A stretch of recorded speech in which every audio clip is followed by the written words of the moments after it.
What is the biggest fear for Samsung users? Yes, you guys are right, the Exynos processor in Galaxy S series devices, which brings heating issue and poor battery life, but it seems like this is going to fix on S25 Ultra, and I have a good news for you. Previously, there's a source claims S25 entire series were going to feature an Exynos processor across the world, which is impossible, but everyone was scared. I will explain later why they might be wrong, but before that, I have a good news for you. According to Samsung internal source, Qualcomm and Samsung are such partners with more customization coming up, but chips may be made on Samsung Foundry. Phones will use Qualcomm chips, so it's unlikely the Ultra would load out Exynos. With the sales numbers of S24 Ultra switching to a less efficient architecture is almost impossible to do, but the layout is not confirmed yet, speculation only.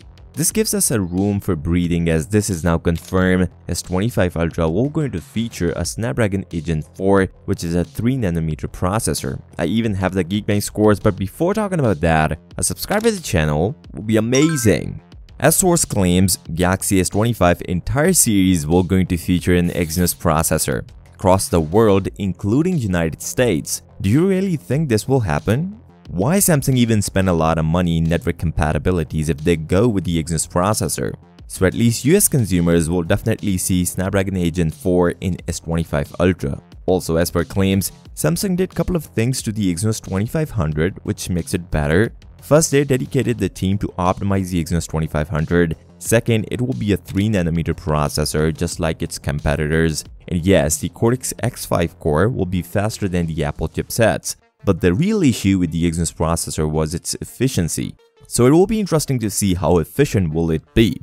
This is one side of a story, because how on earth they can compete with the Snapdragon 8 Gen 4? Because we already have some big numbers with the Snapdragon 8 Gen 4, as Snapdragon 8 Gen 4 can peak up to 4 GHz of clock speed with a 3nm processor. According to the source, there will be no low performance cores in Snapdragon 8 Gen 4. This means the low performance cores will be replaced with the medium performance cores, and the highest performance core will be clocked at 4 GHz. We even have the initial Geekbench scores, and those numbers are impressive. The multi-core score on Snapdragon 8 Gen 4 is 10,628 compared to 7,249 multi-core score on Snapdragon 8 Gen 3 in S24 Ultra. After all these big performance numbers, do you still think S25 entire series will going to feature Exynos 2500? I doubt it, because S23 Ultra and S24 Ultra biggest success was Snapdragon processors. So don't worry, at least S25 Ultra will definitely feature a Snapdragon processor, and it is too early to even comment on Exynos processor only for S25 entire series. Along with these performance numbers, you can expect more RAM options in the S25 Ultra. This year, Samsung didn't launch the 16GB RAM in S24 due to cost-cutting strategy, but now it seems like S25 Ultra will surely get a 16GB of RAM. And some people are also suggesting a 2TB of storage option, which was first expected in S24 Ultra. The charging speed on Galaxy S series devices is exactly the same from the past couple of years. Earlier this year, we got the news that Samsung supplier for charging parts will going to support a 65W fast charger. People started expecting in S24 Ultra, but it never happened. This means S25 Ultra will be the first Galaxy phone to feature a 65W fast charger, compared to only 45W fast charger on S24 Ultra. Also, the battery life. I'm a little bit scared of a battery life on the S25 Ultra. The reason because the performance of the new SoC. Samsung has to give us a bigger battery in the S25 Ultra. If they change the design, we might see a battery upgrade, which is much needed. It is expected we might see a new design on Galaxy S25 Ultra. If you're the one who don't like the design of S24 Ultra and get bored, then it is better to wait for S25 Ultra. According to sources, former Mercedes-Benz designer has been tasked with redefining and refreshing the image of Samsung, and that is going to start with the Galaxy S25 Ultra. This means we should expect a design shift from S24 Ultra to S25 Ultra, but this is certain that Samsung will stick with the flat display on S25 Ultra. Some people are also suggesting some key updates in the camera performance of S24 Ultra, although according to early rumors, the main camera resolution will be same, which is 200 megapixel, but the ultra-wide sensor will see a big update on S25 Ultra.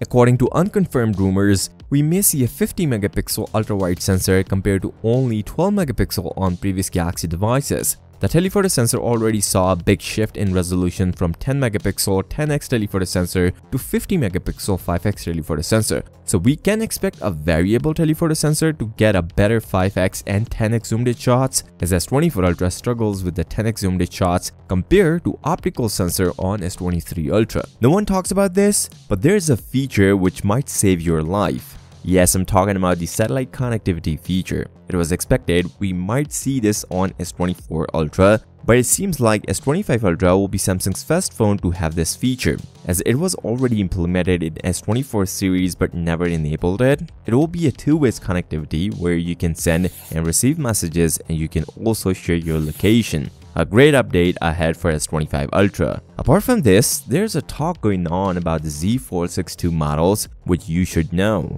After getting a first look of Galaxy Z Fold 6, some trusted sources started talking about the new Z Fold 6 version, and most of them pointed towards the Z Fold 6 Ultra, which has some special features to offer. One mainly, it will be completely different from what we will get from Z Fold 6. So the normal Z Fold 6 will remain the same, but the changes will be made with the Galaxy Z Fold 6 Ultra. And these are the changes we all wanted in the Z Fold 6. According to trusted source Ross Young, a display supply chain consultant, there are two models of Galaxy Z Fold 6, one with pen input and one without, and those are the primary differences between the Ultra and the normal model of a Z Fold 6. But there are a couple of other sources claiming something big. As per sources, there are two models of Z Fold 6, codename Q6 and Q6A, which means Ultra. Some of you guys might get confused. Is there any budget foldable phone coming? At least one source confirms there is no Z Fold 6 Ultra, but Z Fold 6 FE is plausible. That means there is a second model of Z Fold 6, but not sure which one will it be.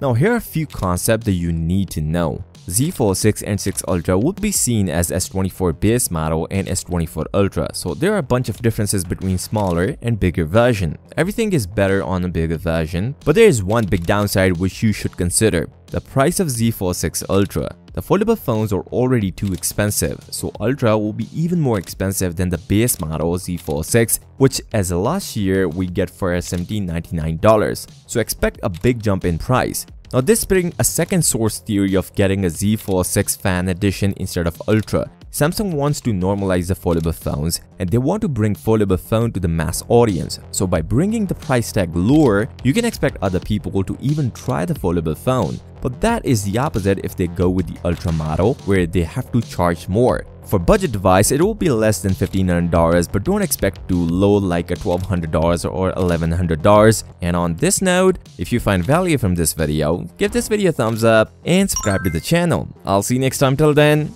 peace out.